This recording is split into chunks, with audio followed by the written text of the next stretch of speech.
At 2:18 a.m. on April 15, 1912, the RMS Titanic, once a symbol of human ingenuity and luxury, began its final, violent descent into the icy Atlantic. This wasn't a gentle slide into the abyss. It was a catastrophic structural failure, a moment of pure terror that has haunted our collective memory for over a century. Today, we're going to dive deep into those last few minutes, exploring not just the mechanics of the breakup, but the raw human experience of those who witnessed the end of the world. What did it feel like? What did it sound like? And how did love, hope, and survival clash in this ultimate crucible of disaster? For over an hour and a half, the passengers and crew had been engaged in a desperate, yet somewhat orderly, evacuation. Lifeboats were launched, though many were not filled to capacity. A sense of disbelief still lingered in the air. Could this unsinkable ship truly be sinking?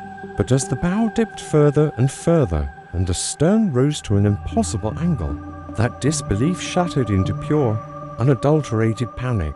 The ship's gentle slant became a treacherous, near-vertical climb. People who had been standing on the decks suddenly found themselves clinging for their lives, the surface beneath them becoming a wall. Imagine the scene. The lights on the ship have flickered and died moments before, plunging the spectacle into near-total darkness, illuminated only by the cold, indifferent stars. The relative quiet of the evacuation was replaced by a deafening roar.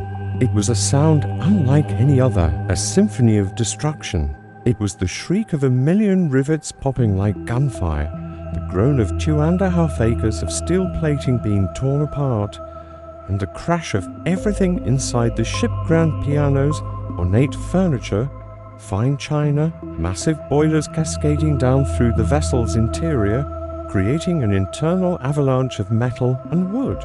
Survivors described it as a boilermaker's shop gone mad, a rumble of 1,000 freight trains, a sound so loud, so visceral, it was felt in their very bones. For those still on board, this was the point of no return.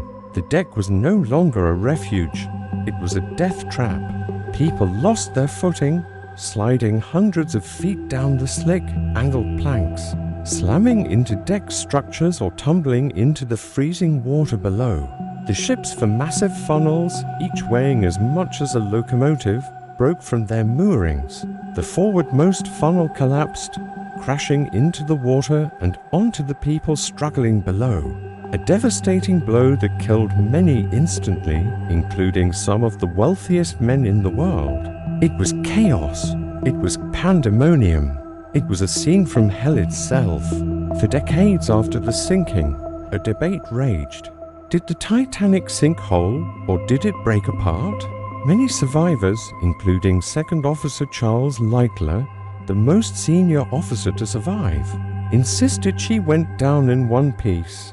They argued from their vantage point in the lifeboats that the ship appeared to slip beneath the waves intact. However, many other survivors, particularly those who were in the water or jumped at the last moment, told a different story. They spoke of seeing the stern settle back for a moment after a loud noise, before rising once more, almost vertically, before its final plunge. For 73 years, the intact theory prevailed.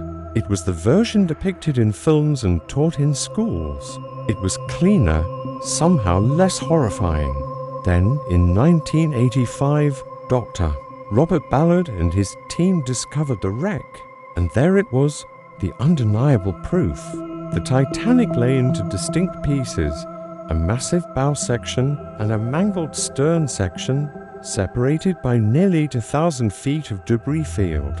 The survivors who claimed she broke apart were right. The historical reality was far more violent and terrifying than the sanitized version of the story. The discovery forced a complete re-evaluation of the ship's final moments. It wasn't a graceful departure, it was a brutal execution. So, what happened exactly?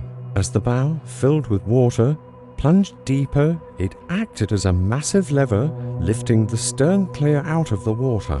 The stress on the ship's midsection, specifically around the area of the aft grand staircase and the third and fourth funnels, became immense. The ship was designed to float, not to be suspended in the air. The girders, the hull, the very steel skeleton of the ship reached its breaking point. The double bottom of the ship failed first, and then, like a cracking eggshell, the fracture raced up the sides of the hull to the superstructure. The ship essentially snapped in half. Let's go back to the human element. Think about the lovers, the families, the people who had vowed to stay together. In James Cameron's Titanic, Jack and Rose cling to the stern railing, a powerful image of love confronting the apocalypse. While Jack and Rose are fictional, their experience represents a very real dilemma. When the world is literally breaking apart beneath your feet, what happens to those bonds? For some, it strengthened them. We have accounts of husbands and wives who refused to be separated, choosing to meet their fate together. Isidore and Ida Strauss are the most famous example, the elderly couple who were last seen sitting on deck chairs, holding each other as the end came. But for others, the primal instinct for survival took over. It was a brutal confrontation with reality. In those final moments on a near-vertical, splintering deck, amidst the screams and the roar of collapsing steel, it was every man, woman, and child for themselves. The social structures, the politeness, the Edwardian decorum, it all dissolved in the face of imminent death. It became a frantic scramble for life. People climbed over each other, desperately trying to reach the highest point of the stern, hoping for a few more seconds of life, a few more breaths of air. As the stern broke away, it likely settled back into the water for a moment. As some survivors reported, this might have given a false glimmer of hope, but it was temporary. The stern section, now also taking on water rapidly, was horribly damaged and unstable. It began its final, terrifying ascent. It rose up, turning until it was almost completely perpendicular to the sea. Water poured in through the exposed cross-section, filling it like a bucket. For about a minute, this mangled tower of steel stood against the night sky, a final, horrifying monument to the disaster. The people clinging to it were like us on a tombstone. Then, with a final groan, it began to sink. It didn't just slide under, it corkscrewed as it went down, throwing people from its decks like a bucking bronco. The descent into the 28-degree Fahrenheit water was the final, fatal blow for most. The sudden, paralyzing cold would have been an unimaginable shock, robbing the breath from their lungs and incapacitating them within minutes. Of the approximately 1,500 people who went into the water that night, only a handful would be pulled out alive by the returning lifeboats. The breakup of the Titanic is more than just a technical detail in a historical event. It is the climax of the tragedy. It represents the complete and total failure of technology, the absolute loss of control, and the moment when the ship of dreams officially became a floating nightmare. The noise, the violence, the sheer scale of the destruction are almost impossible for us to comprehend today. But by piecing together the forensic evidence from the wreck and the fragmented, traumatic testimonies of the survivors, we get a chillingly clear picture. It's a story of steel and stress, but more importantly, it's a story of fear, of survival, and of the human spirit pushed to its absolute limit in the face of an unforgiving ocean and a collapsing world. Thank you for watching. If you found this exploration of the Titanic's final moments compelling, please consider subscribing for more deep dives into history's most fascinating stories.